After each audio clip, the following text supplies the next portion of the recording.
Hola, hola, buenas tardes. Bienvenidos nuevamente a Pláticas de Salida, una serie de conversaciones con artistas donde platicamos acerca de sus procesos de trabajo. Mi nombre es Melvin Lara y estoy con Miguel Ángel Ortega. Junto con él somos parte del equipo de Focolab. Hola, ¿cómo están? Y pues hoy nos acompaña Canon Bernaldez, queridísima amiga desde hace muchísimo tiempo y además coincidió, hasta ahorita lo estaba pensando justo, que es Día del Maestro y Canon fue nuestra maestra. Sí. ¿Eh? Por allá del 2004, ¿no? No, Algo no, así. hace De hecho, poquito tiempo. hace poquito tiempo y además tenemos casi la misma edad, entonces, este, eh, pues Canon, ¿qué podemos platicar de Canon para presentarla? En realidad creo que no necesita presentación. Canon tiene muchas cosas en su CV, entre ellas pues que es egresada de la Maestría de Artes de la UNAM, que ha sido parte del Sistema Nacional de Creadores en 2 ocasiones, que ha ganado el premio de adquisición de la Bienal de Fotografía y que ha expuesto pues en un montón de recintos culturales en México y también fuera de México, en países como Estados Unidos, Rusia, Perú, Francia, y que su trabajo pertenece a colecciones muy importantes dentro y fuera del país, ¿no? Pues bienvenida, amiguita, ¿cómo estás? Bien, aquí, mucho gusto de estar aquí compartiendo y, platicando un poco para salir de la cuarentena, aunque sea virtual. Aquí saliendo de la cuarentena un poquito. Pues sí, la idea es un poquito que nos platiques de tus series, de tu proceso de trabajo. En este caso, también es importante decirles que pues en realidad Canon trabaja con muchísimos procesos de impresión distintos y esa parte también es una parte que nos interesaba mucho saber, saber cómo es que por cada una de las series vas construyendo estos procesos que llevan a término cada una de estas series distintas, ¿no? Por ejemplo, podemos empezar hablando, si quieres, por la serie de Miedos, Sí. que es una serie fabulosa con la que ganaste la Bienal, por cierto, que está hecha enteramente en plata gelatina, pero tenía estos virados muy bonitos y cada una de las imágenes tenía como una aura propia, ¿no? Sí, bueno, este proyecto lo comencé por ahí del año 2004 hasta el 2009 y en el Inter, bueno, fue cuando recibí el premio y prácticamente cuando recibo el premio es en realidad cuando ya está terminada o resuelta visualmente la pieza. Entonces, en esa época me interesaba mucho la fotografía de ficción, pero sí que fuera como un documento. Entonces, yo desde hace mucho tiempo y a la fecha sigo trabajando en el laboratorio.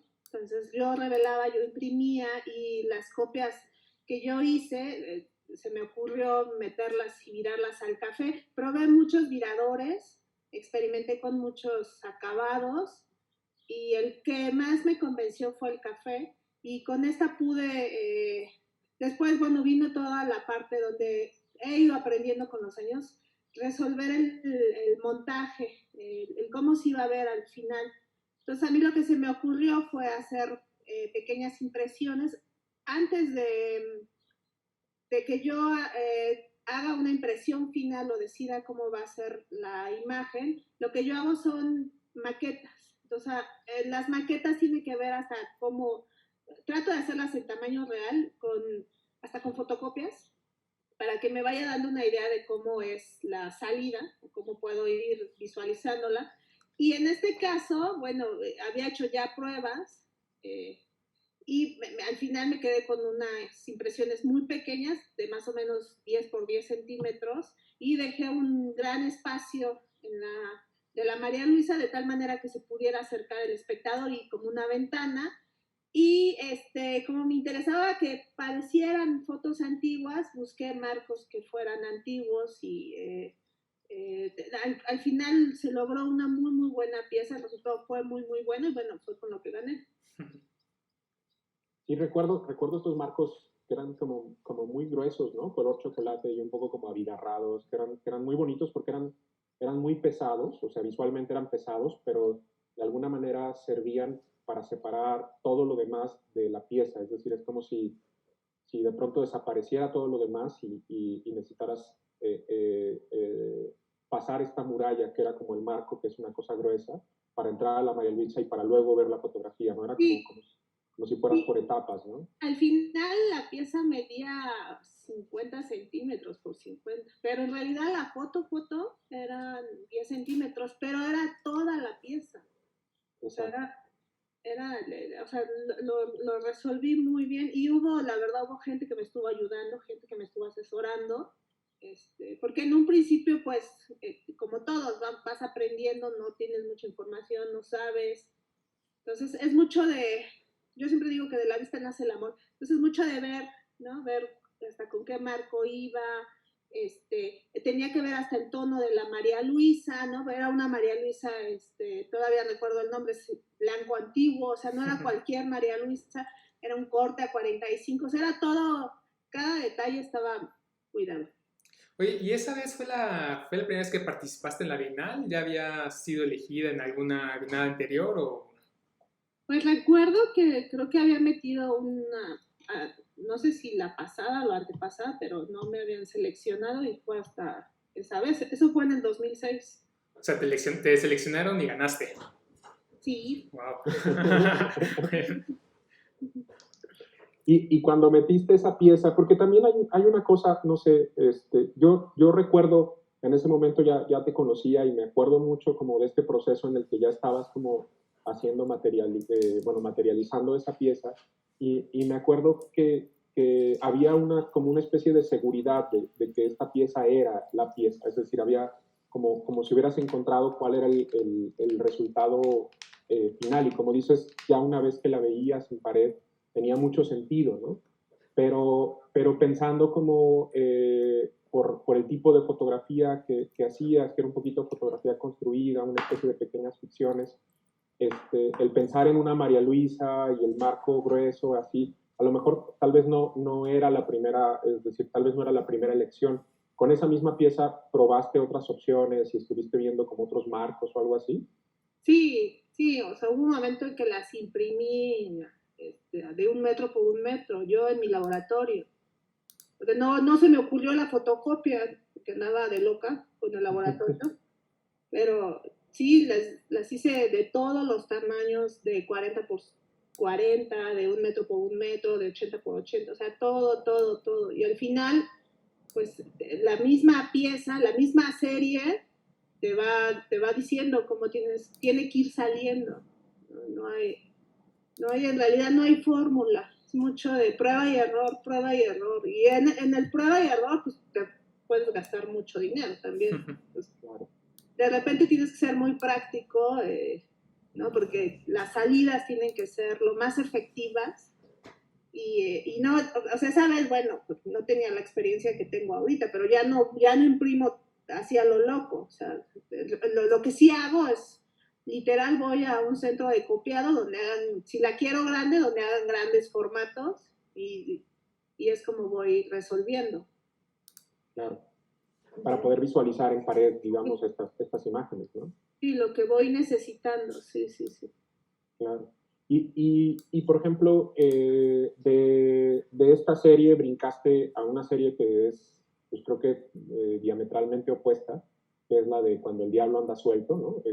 Sí. Digo, bueno, hubo trabajos intermedios y todo, pero esta otra serie de Cuando el Diablo anda suelto es una cosa totalmente diferente. Te fuiste al documental un poquito más crudo y a fotografías mucho más pues dentro digamos, de una cotidianidad violenta como la que vivimos todo el tiempo, que podríamos decir que son de nota roja, pero en realidad están lejos de ser de esta nota roja gráfica, sino es una nota roja súper exquisita, más a la Metinides que a otra cosa, y son también es otra cosa muy diferente, ¿no? ¿Cómo decidiste ahí cambiar al color y cambiar a... Pues es que mi formación es de periodista y luego de fotoperiodista y luego de fotodocumentalista. Entonces, he pasado, yo creo que por todas las etapas de un fotógrafo, porque nada me falta hacer foto de cine, pero he hecho de foto todo. Entonces, yo deseaba una vez que estaba muy, muy bien resuelto la parte de miedos y la verdad me empecé a sentir abrumada y aburrida, muy aburrida. Entonces decido regresar como a mis orígenes, justamente por mi práctica periodística. Todavía tengo contacto con amigos fotoperiodistas y en esos, bueno, un fotógrafo justamente del periódico La Prensa, yo dando clases en la Escuela de Periodismo Carlos Septién García, justamente en la materia de fotoperiodismo, en ese buscar, aparte había entrado al seminario de foto por unas circunstancias de la Bienal, entonces necesitaba como hacer nuevas cosas y este amigo muy querido me da chance literal de irme con él en la moto e ir cubriendo Nota Roja. Entonces lo único que me dijo es tráete un casco, nos vemos mañana a las 7 de la mañana. Y ahí andaba yo a las 7 de la mañana. Entonces dejé todo lo análogo, porque obviamente tenía que ser muy rápida. Me llevé una cámara digital, luego me compré el casco, al día siguiente estaba ahí, ¿no? Esperando que pasara algo. Y mi idea muy romántica es que, ¿no? Ya era artista, entonces podía hacer fotos con esta mirada artística, ¿no? En mi imaginario. Pero mi sorpresa fue que me encontré, esto fue en el 2007, pues me encontré con un horror que apenas estaba comenzando en México, que era justamente enfrentarme directamente a la violencia. Y lo que me interesaba era hacer, como evidenciar los rastros justamente de la violencia. Entonces me esperaba que levantaran el cuerpo, o sea, veía detalles que veía cómo trabajaban los fotógrafos de Nota Roja. Entonces trataba como de, no, digo, obviamente no hacer lo que ellos hacían, porque yo no iba a entregar una nota, no se iban a publicar, esas eran fotos para mí, pero luego era muy difícil, porque estábamos corriendo, la verdad era adrenalina pura. Creo que en mi vida he sentido tanta adrenalina. Oye, y además del cambio drástico de tema, ¿cómo fue este cambio del proceso de trabajo? Porque en la serie de miedos, pues era un proceso donde tú imprimías, donde tú revelabas, te encargabas de la pieza desde que hacías la toma hasta el resultado final. ¿Cómo fue ese proceso en esta serie de Cuando el diablo anda suelto? ¿Cómo hacías para revelar estas fotos digitales, para imprimirlas? Pues no tenía mucha información porque no me había ocupado en aprender. Estaba yo más como en mis rollos, en mi laboratorio, haciendo mis cosas.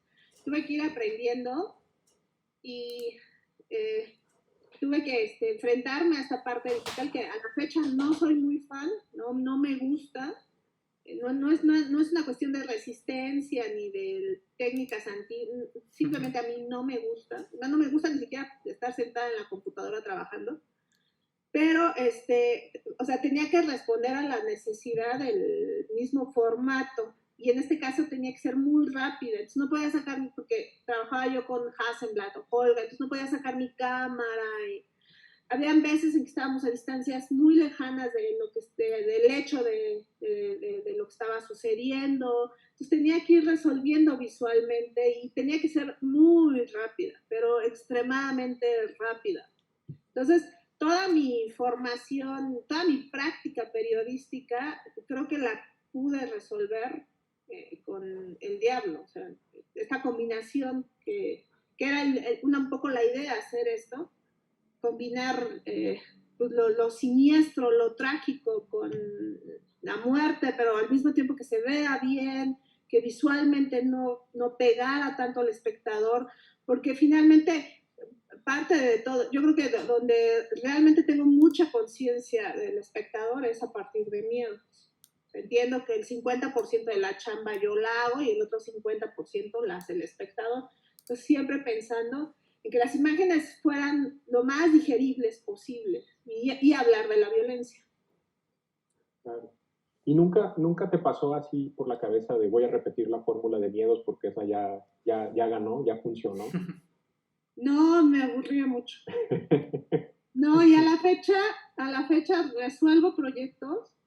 Creo que los hago bien, creo, pero sí le doy la vuelta siempre 180 grados. No soporto repetirme, no puedo.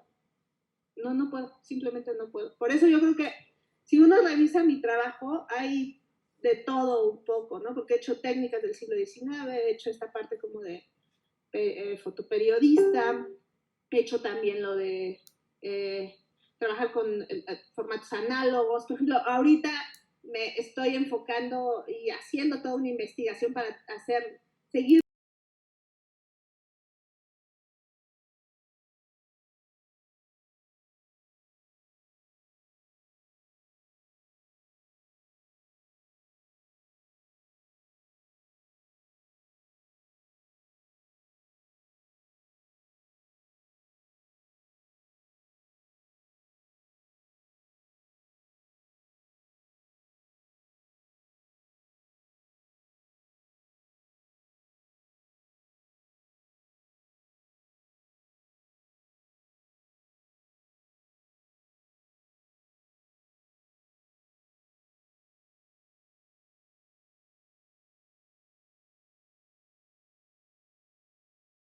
de una gran experimentación, es decir, tienes que estar haciendo como un montón de pruebas para que salga bien, ¿no? Y como de un nivel de control distinto al que habías tenido tal vez en tus otras series donde estabas como un poquito más en poder de lo que estaba pasando, ¿no?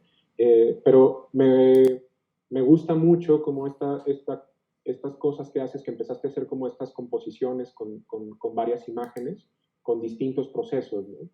Y eso es como si fuera como una especie no, o sea, no un catálogo de procesos, sino más bien como una especie de juego, de diálogo de todos estos procesos uno con otro, pues, incluso procesos como dices, de pronto por ahí hay alguna impresión de impresora, de inyección de tinta, y luego hay una impresión virada, y luego hay una impresión, una cianotipia, y así se van juntando estos procesos.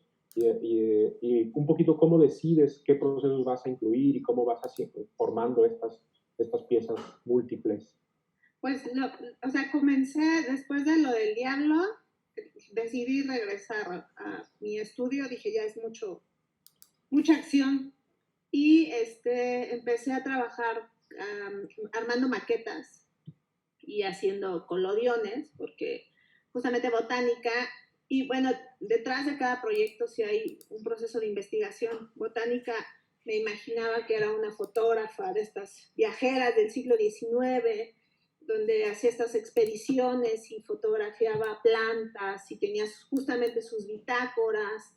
En Miedos es cuando empiezo a hacer bitácoras, pero ahí es cuando va tomando más importancia. Entonces tengo como esa inquietud de entender más la fotografía del siglo XIX, y hay un punto en que me obsesionan los fondos, los formatos, todo lo que hay detrás de estas imágenes, que no hay mucha información algunas veces. Estas fotografías anónimas, me empiezan a interesar los freaks, estos personajes que son fotografiados como raros, extraños, ¿no? De los circos.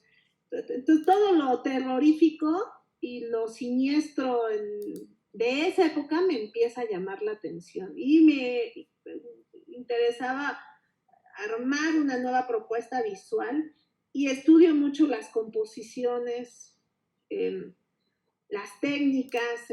Empecé a hacer albúmina, ya venía haciendo colodión, ya hacía cianotipia, pero también empiezo a hacer cianotipia, empiezo a hacer fotografía estereoscópica, encuentro quien me haga Viewmaster, entonces hago Viewmasters, y me interesaba que la fotografía tuviera como otra materialidad, que empezara a hacer objetos. Paralelo empiezo a hacer joyería con mis fotos, y eso me ayudó mucho porque despertó mucho un lado del cerebro que no estaba muy bien articulado, que no trabajaba muy bien, que era justamente poder hacer imágenes tridimensionales con mis fotografías. Y empiezo a abordar, empiezo a intervenir, porque justamente dentro de la investigación encuentro que se hacían bordados con cabello, ¿no? Mediados del siglo XIX, Y son cosas que me empiezan a llamar mucho la atención. Y en todo el proceso, sin darme cuenta, experimentaba. Entonces tenía 1000 técnicas, 1000 cosas. Y el problema no fue ese, el problema es que yo ya tenía que darle salida a eso. Entonces lo resolví pues haciendo una pieza con muchas imágenes, donde la fui como articulando de tal manera que entre una y otra imagen hubiera un diálogo y donde pudieran entrar todos los experimentos que yo estaba haciendo. Y entre esos había fotomontajes, porque de repente decía, bueno, es que quiero que vuele, que flote. Pues nada, lo podía hacer digital. Entonces lo que se me ocurrió fue hacer la imagen digital y luego darle una salida que pareciera lo más análogo posible. Y en el Inter, las albúminas no me salían. Entonces eran estos errores maravillosos, como dice Bob Ross. Me quedaron horribles, pero al verlas eran bien bonitas. O sea, empecé a exponer esos errores y a darme cuenta que ya no me interesaba ser tan exquisita, porque sí hubo un momento en que era muy exquisita imprimiendo. Yo, unos años antes de todo este boom digital, yo vivía de imprimir ajeno. Yo tenía un laboratorio donde llevaban negativos y podía imprimir lo que fuera. Entonces tenía ese como estigma de la exquisitez, que ya no la quería cargar, quería experimentar, quería hacer cosas nuevas, diferentes, pero fue ahí más o menos con esa pieza, la llamé Hermanas, y después hice una exposición que se llamó Bitácora, donde ahí pude meter todavía todas las demás piezas que estaba realizando, porque intervine, o sea, la investigación del cabello, intervine fotos antiguas con mi cabello, pero hacía piezas y estaban ya bien resueltas y el recurso no lo seguía explotando porque ya sentía que ya se había agotado. Entonces entendía que había como otras posibilidades que podía llevarme el mismo proceso. Entonces me la pasaba experimentando, echando a perder mil. Esta expo fue la que estuvo en el claustro, ¿verdad? Sí. Y en esta pieza, que eran varias técnicas, ¿cómo hacías para decidir qué foto iba para o qué técnica usar para cada imagen? ¿Cómo era esa edición? ¿Cómo decidir entre cianotipia y collodion? Pues unas ya estaban hechas por todo este proceso de experimentación e investigación. Entonces, otra vez armar la maqueta. Se armó una maqueta. Esa pieza me llevó alrededor de 3 meses. Entre que armé la maqueta y las imprimí. Armé la maqueta, hice fotocopias y en una pared de mi estudio, las fotocopias al tamaño real, en una pared, literal me ponía a pegar, quitaba y ponía, quitaba. Entonces dejaba unos días que descansara y otro día seguía. Entonces era como ir viendo con cuál y cuál se veía bien. Entonces, y las impresiones en su gran mayoría ya estaban, solamente había que repetir algunas. Y en todo este proceso que ha tenido mi taller se llama Fotolinterna Mágica y tengo 10 años con él, me han regalado cantidad de papeles. Entonces tengo unas cosas que son ya viejas, veladas, papeles muy delgados, varitados, marcas que obviamente ya no existen, velados. Entonces, con toda mi experiencia que yo tenía, por ejemplo, de miedos, yo sabía que si estaban virados, pues a lo mejor si los meto a café agarran un tono mejor. Oye, y en esta expo recuerdo que había, además de esta pieza que mencionas, que había bastantes objetos y había también otras piezas donde invitabas a interactuar al público. ¿Cómo fue que concebiste, cómo fue el proceso de montar toda esta exposición?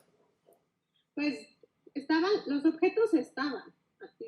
Hicimos algunos para la expo, como eran vestidos, intervine vestidos antiguos e hice bordados con hilo de seda, imágenes que yo tomaba, las bordaba, había hecho esculturas donde, es decir, por ejemplo, iba a mercados de pulgas y encontraba algunos marcos antiguos. Ahí me di cuenta mucho de que el objeto es el que manda. Entonces yo tenía que hacer, todo el proceso fue totalmente al revés. Yo tenía un objeto y tenía que estar pensando qué imagen tenía que producir específicamente para ese objeto. No era que tenía una imagen y iba a ver cómo la montaba. Fue totalmente al revés todo. Entonces, siempre he dicho que el objeto manda. O sea, para cuando tú vas a intervenirlo, el objeto es el que manda. Entonces, había conseguido en la cháchara, en los mercados de pulgas, cantidad de objetos que la idea era intervenirlos y en función del objeto yo iba viendo cómo lo podía ir resolviendo. Entonces, y me interesaba mucho esta interacción justamente. Entonces, los Viewmaster pues vienen y toda una parte histórica también. Encontré un proveedor en Estados Unidos, entendí cómo funcionaba visualmente y qué es lo que tenía que hacer en el caso de un Viewmaster. Un Viewmaster es contar una historia en 7 fotos, ¿no? Y jugar justamente con los planos para que se vea la tercera dimensión. Entonces tenía el Viewmaster y entonces un día decido hacer la sesión y encontré en mi obsesión, encontré quien pintara todavía a la fecha fondos a mano, como en el siglo XIX. Es un cuate que encontré ahí en Tlaxcala, hace unos fondos padrísimos y además te lo deja pago. Pues me pintó un fondo increíble, entonces ahí en el taller, en el estudio lo podía montar. Tenía mis modelos que eran mis sobrinas, porque la verdad ellas nunca se quejaban. Y iluminaba, pero usaba cámaras antiguas, usaba una Brownie. Pues los tiempos de exposición eran absurdos y ridículos. Eran cosas muy pesadas, porque una vez que ya habíamos montado el tinglado, así como fotógrafo de la antigüita, yo tenía que ir a revelar corriendo, porque tenía que ver si había salido la foto. Claro. En ese inter, pues ya había hecho algunas con cámara digital, porque medía la luz, probaba y todo. Entonces, cuando ya salía la foto, le decía a mis modelos, ya pueden descansar. Digo, ahorita lo veo y era muy loco cómo trabajaba, ¿no? Pero tenía mucho material, entonces la verdad podía hacer estos objetos y era algo que me interesaba mucho porque junto con la joyería aprendí a transferir imágenes de manera muy casera, a tela, madera, vidrio. Entonces me interesaba utilizar esa técnica. Tenía las piezas que había intervenido con el cabello, tenía otras piezas, como me interesaba la fotografía mortuoria del siglo XIX, tenía una serie donde no propiamente no soy muy fan de esa serie porque creo que le faltó todavía más trabajo, pero bueno, eran ejercicios que yo iba haciendo y experimentando. Entonces colocaba un anuncio en la calle que muy rimbombante, artista fotógrafa, necesita niños que se dejen fotografiar. Entonces, ponía todos mis datos y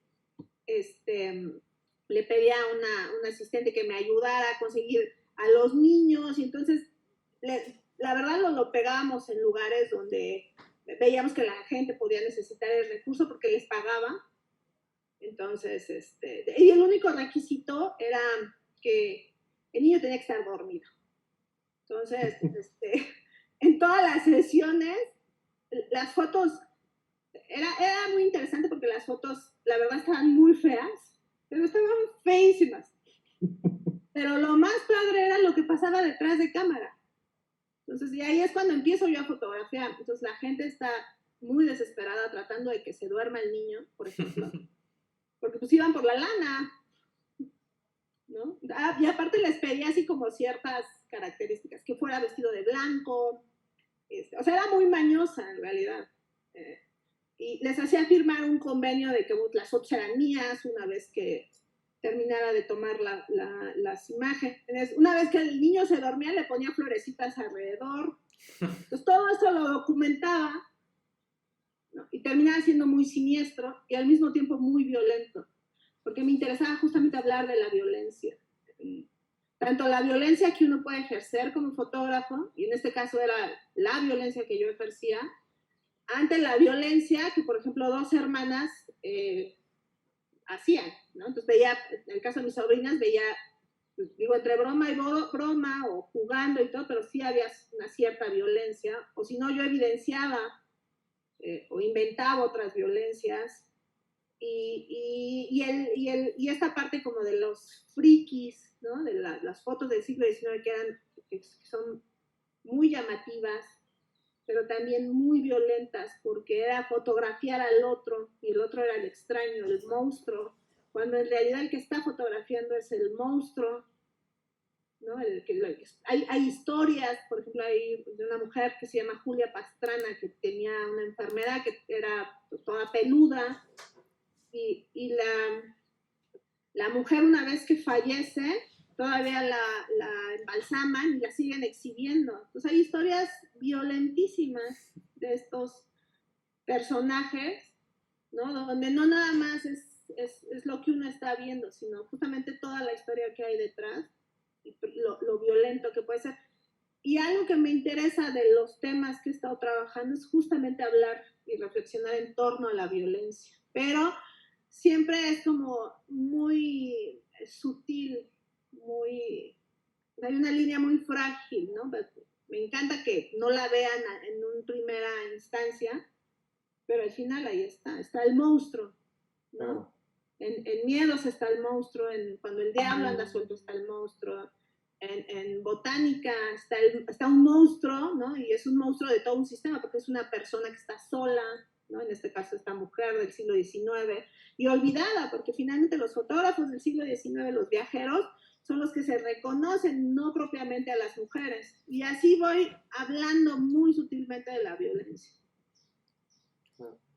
Y de alguna manera este tema que tú has tomado, lo que has hecho tuyo, que es la violencia, o sea, cada uno de estos procesos que utilizas te permite como agregar estas capas de veladura de alguna manera, ¿no? Es decir, es como si los fueras poniendo detrás de un velo, no para hacerlos más bonitos, sino para, como dices, para que el público tal vez no lo vea de primera instancia, ¿no? Y entonces sienta que está viendo una imagen antigua, muy bonita, muy bien hecha y todo, y de pronto hay algo que empieza a perturbar, ¿no? Sí, claro, y me encanta porque lo provoco. Entonces, claro. se quedan, ¿no? Se quedan con, o sea, no saben luego cómo reaccionar, me ha pasado mucho. Claro. Antes de que se nos olvide, perdón, es que no lo dijimos otra vez, se nos fue, que pueden ir haciendo preguntas por el chat de Instagram, y ahorita, bueno, aquí por el en vivo de Instagram, y mientras las vayan haciendo, si es pertinente la leemos en ese momento, y si no, al final dejamos una parte para preguntas, ¿no? Para que si tienen por ahí dudas, nos pueden ir planteando dudas para Canon, por supuesto, ¿no? De hecho, ya hay una pregunta de Rui, y te pregunta, Canon, Valero. ¿es difícil trasladar estos procesos fotográficos analógicos a un lenguaje contemporáneo? ¿Qué es lo más difícil de adaptar de esos procesos en tu trabajo? No ha sido difícil, al contrario, yo creo que justamente ha evidenciado toda esta, los coleccionistas, los museos, los curadores, les interesan mucho estos procesos análogos. Hay una cosa muy extraña que hasta hace poco me di cuenta, les encantan las piezas únicas. O sea, ya se acabó esta parte como de multiplicar y reproducir 1000 veces la imagen. Entonces, estos elementos son los que de repente uno tiene que darse cuenta y entender. Entonces, yo he vendido más las piezas en la galería cuando les digo es pieza única, y sí es pieza única porque son procesos de experimentación donde me sale una vez y la verdad ya no me vuelve a salir. Lo mismo, ¿no? Entonces, y con eso que me salió, lo monto y la verdad digo, pues ya Dios dirá, entonces Dios dirá, pues es que esta parte de poder introducir, tienes que entender cómo se está moviendo actualmente el medio y cómo se reproducen las imágenes actualmente, cómo circulan, ¿no? Entonces, yo comprendí que ese es un punto fuerte que tengo a mi favor, ¿no? Que pueda hacer lo que otros no están haciendo con mi propio estilo, a mi manera, con mis propios recursos, porque soy súper mensa para la cámara digital. Y aparte no me interesa, o sea, la verdad no me, o sea, que prenda, tome fotos y se acabó. O sea, hay cosas que no me interesan. No me interesa manipular digitalmente. No me interesa. No es malona, no me interesa. A mí me encanta armar maquetas, andar en una moto detrás con un fotógrafo de prensa. Ahorita, por ejemplo, el proyecto que estoy casi terminando es sobre desaparecidos. Entonces, estuve haciendo acompañamiento a brigadas de búsqueda en fosas clandestinas en el estado de Guerrero hace un año. Ahora estuve en Veracruz un par de días con las brigadas de búsqueda. Entonces, a mí me encanta como otras cosas, ¿no? Y eso lo tengo que ir entendiendo de acuerdo también a mi propia personalidad. Ese proyecto del que hablas es el de perder la cabeza, ¿no?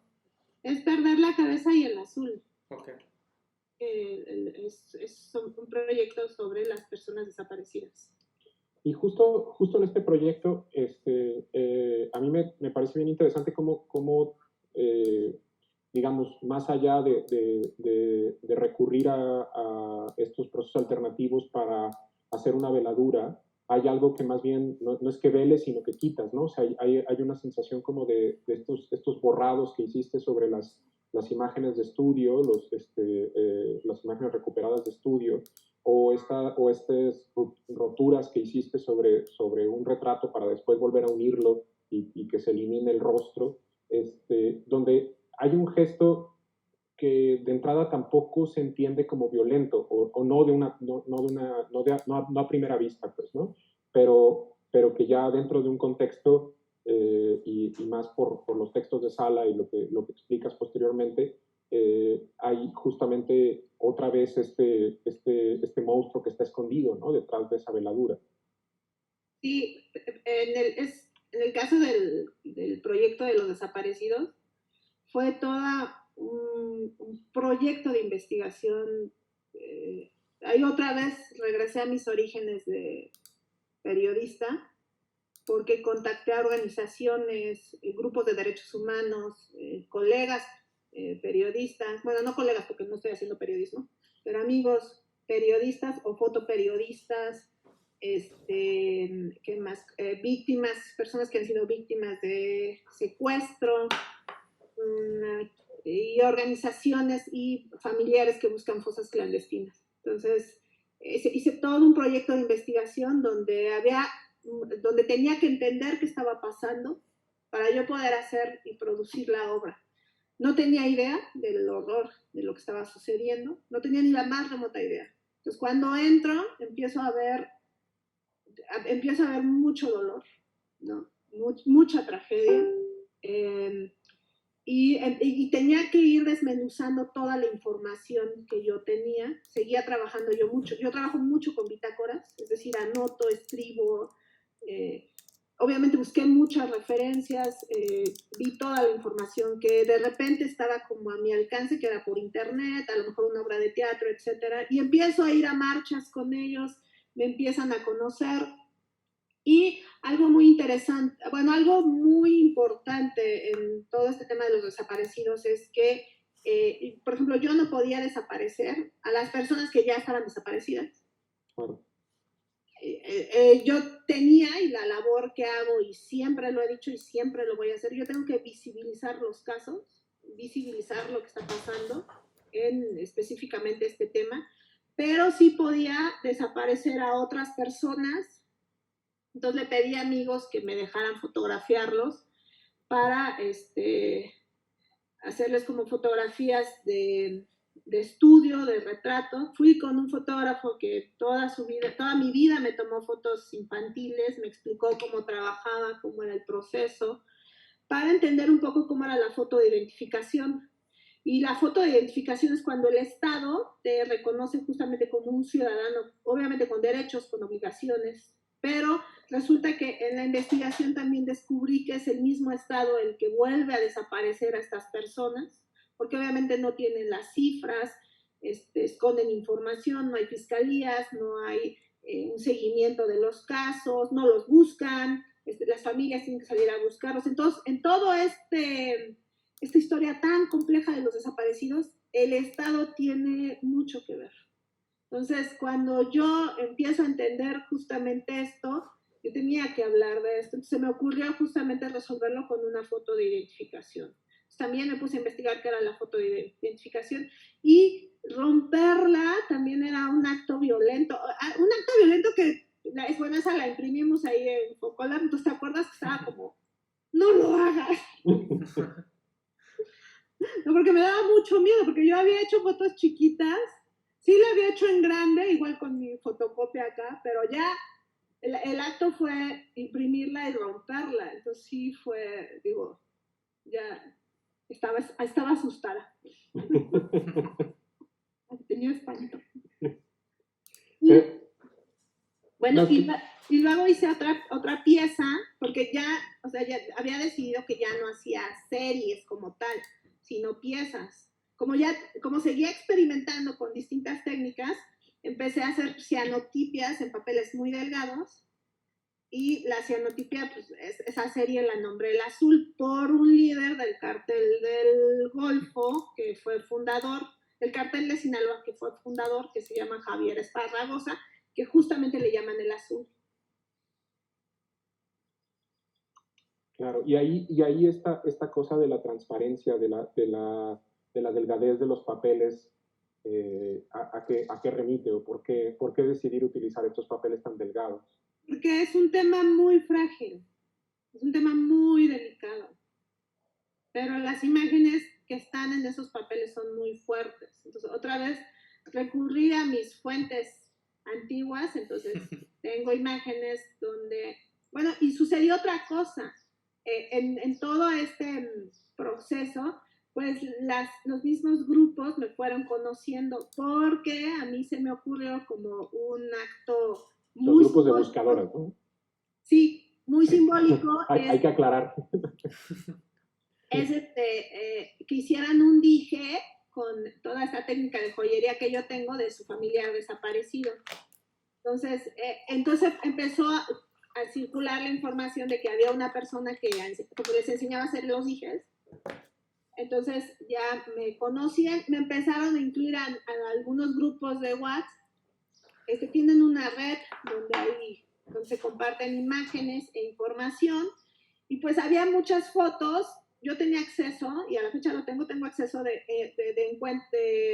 hallazgos que se hacen en Sinaloa, en Veracruz, en el Estado de México, en Guerrero, y yo empecé a guardar esas imágenes, y por ahí en esas épocas había leído este libro de Foncuberta, de la furia de las imágenes, donde hace una observación muy certera, ¿no? De que si hace falta, si es necesario seguir fotografiando, ¿no?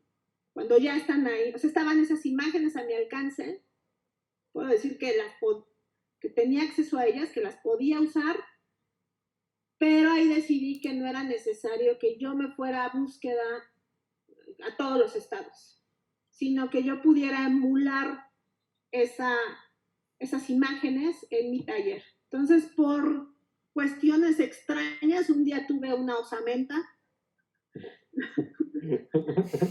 la fotografié, y en el caso de los huesos, busqué libros antiguos donde hicieran referencia a esto, con algunas imágenes mías que yo había tomado, de búsquedas que yo había hecho con ellos o de algunos temas, combinándola con imágenes de archivo de lo mismo que circulaba en todas estas redes,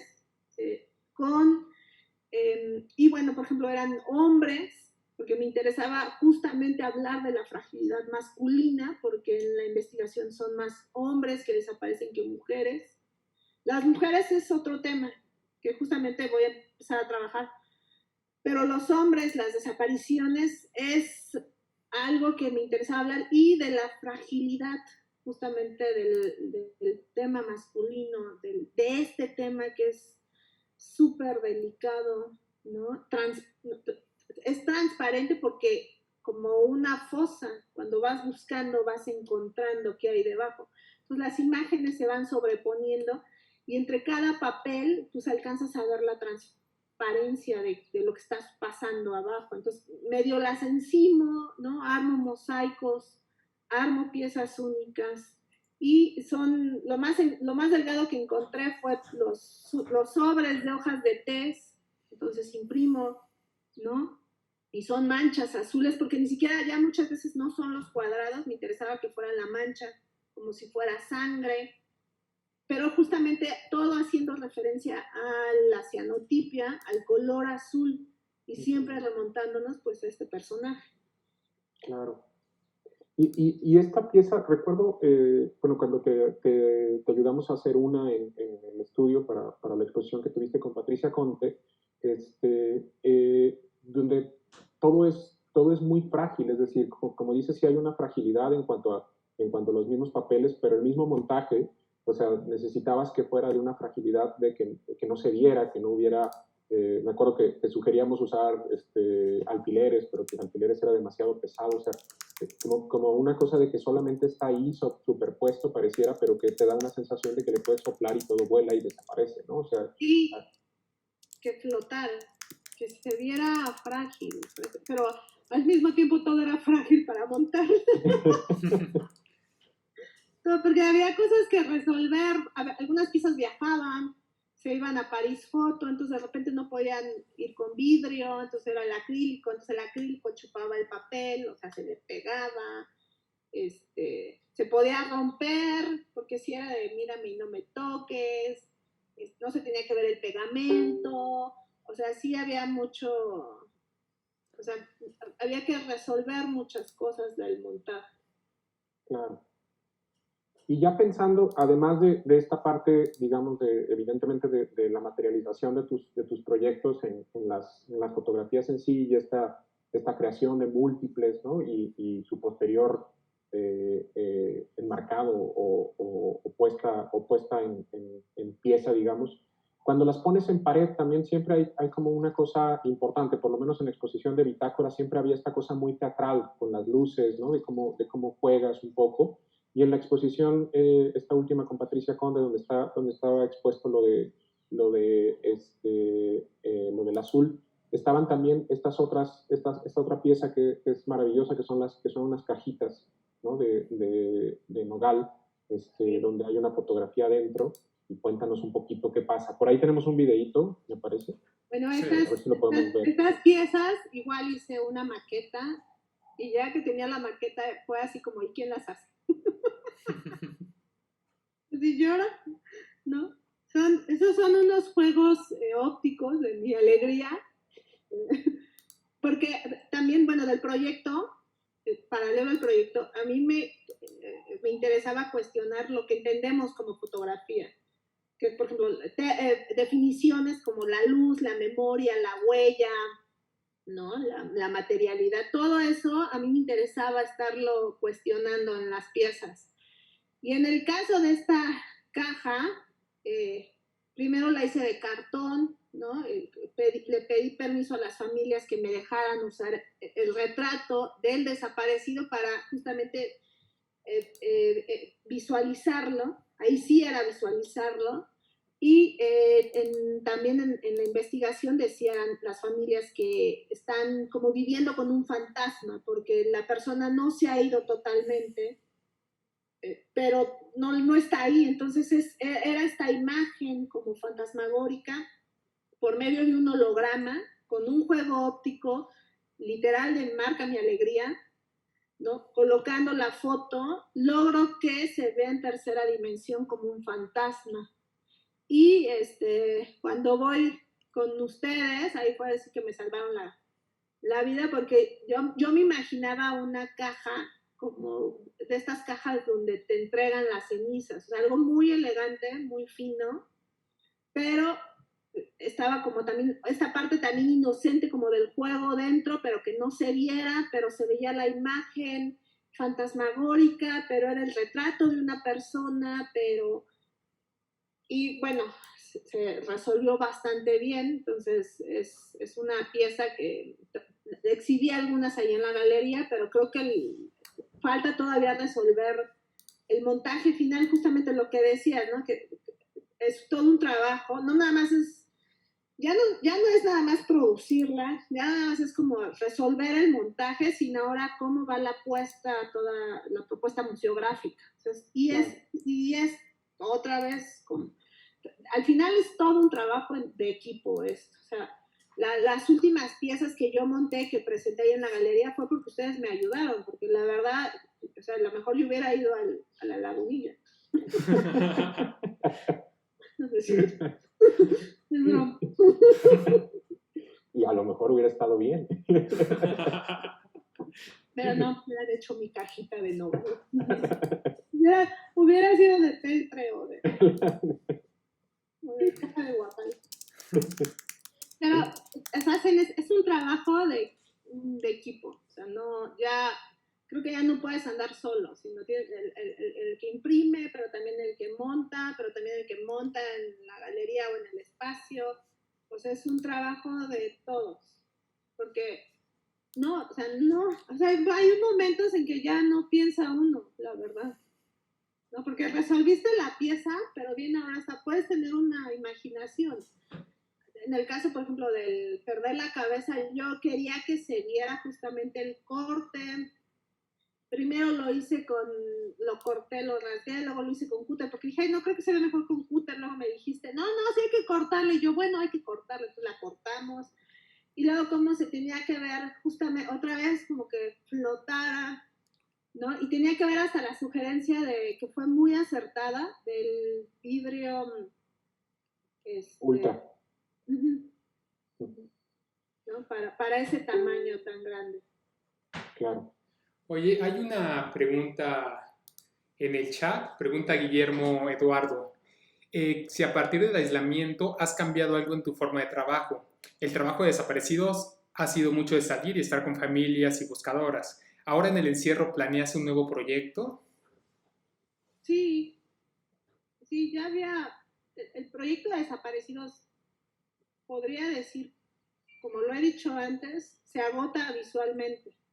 O sea, creo que, y aparte decidí también darme un como descanso, pero yo no abordé el tema, por ejemplo, de las mujeres, y a mí me interesaba, y me interesa todavía seguir hablando de los feminicidios y las desapariciones específicamente de las mujeres, que es otro tema muy aparte y que se maneja en otras circunstancias. Con la pandemia todo se paralizó, las mismas familias, los grupos, las fiscalías, las búsquedas, todo se paralizó. Entonces, eso me dio también tiempo para reflexionar. O sea, evidentemente el trabajo continúa porque no hay hay vínculos emocionales. Pues no podría hacerlo, no lo haría por ningún motivo. Decir termina el proyecto y ya, no, o sea, tengo amigos, tengo familias que de repente ayudo, que acompaño, porque hago todo un trabajo de acompañamiento además. Y el proyecto de los dijes, de seguir dándoles los dijes, porque todo el material, todo yo se los doy. Y me interesa todavía continuar. Entonces, se para ahorita y la estrategia, y aparte yo siempre lo he dicho, se trabaja con lo que se tiene o con lo que hay. Y ese ha sido el reto hasta ahorita. Entonces, estoy experimentando más con lo que tengo. He revelado con café, que no me salió. He hecho antotipias, que es hacer emulsiones con plantas, es hacer fotogramas con papeles viejos, que ahí tengo muchos, y químicos también vencidos. O sea, yo sigo experimentando todo a muy pequeña escala. O sea, todo es micro, todo lo que hago ahorita, ¿no? Entonces, en su momento ya regresaré a mi taller, pero también, como dice el doctor Gatell, quédate en casa. Y justo a partir de esto, o sea, ¿te imaginas tus piezas, digo, más allá de que te agarró como en una transición entre una serie y otra, podríamos decir, a partir de esto, ¿te imaginas tus piezas de una manera distinta? ¿Te imaginas los objetos de una manera distinta? ¿O te imaginas objetos todavía? Sí, me imagino, sí. Y justamente seguir experimentando con la materialidad, con lo efímero, sobre todo, y seguir haciéndome preguntas sobre lo que entiendo que es fotografía, más ahorita en el encierro. Estoy explorando más la posibilidad de acceder, he podido acceder, ya saben, esas cosas que la vida te pone en el camino. Estoy accediendo como a archivos, entonces estoy bajando imágenes, o sea, lo que nunca pensé, porque no tengo tiempo, pues bajo archivos. Quiero ahorita solos, y aparte hago ejercicios, entonces como ejercicio, la regla es que, ya ves que dicen que una vez que lo subes a internet, es de todos. Estoy bajando fotos de lo que me llama la atención y de lo que creo que podría ser una reflexión en torno a la pandemia específicamente. O sea, a lo mejor hacer una pieza o algo, o un boceto, no sé, ¿no? Pero estoy haciendo eso, estoy bajando archivos, muchos archivos sobre temas que me van interesando, que justamente por la pandemia los hicieron accesibles, entonces sigo investigando y eso me va a permitir, sobre todo, ordenar, como les había dicho antes, estoy muy negada a sentarme en la computadora, ya lo he estado haciendo, porque sí soy más China libre, pero solo es irse adaptando, y aparte, bueno, esto es por un rato, cuando sea para toda la vida, entonces sí me preocupa. Pues bueno, ya llevamos una hora, entonces ya casi llevamos una hora, entonces es tiempo de ir cerrando la plática. Canon, muchas gracias por acompañarnos. Muchas gracias, Canon. No, gracias a ustedes. Y bueno, eso ha sido todo por hoy. Si tienen alguna otra pregunta para Canon, déjenla en el chat. Igual el video vamos a estarlo subiendo, yo creo que el domingo, para que lo puedan ver completo si es que llegaron tarde al chat. Y bueno, nos vemos. Esto fue Pláticas de Salida y nos vemos el lunes. Bye.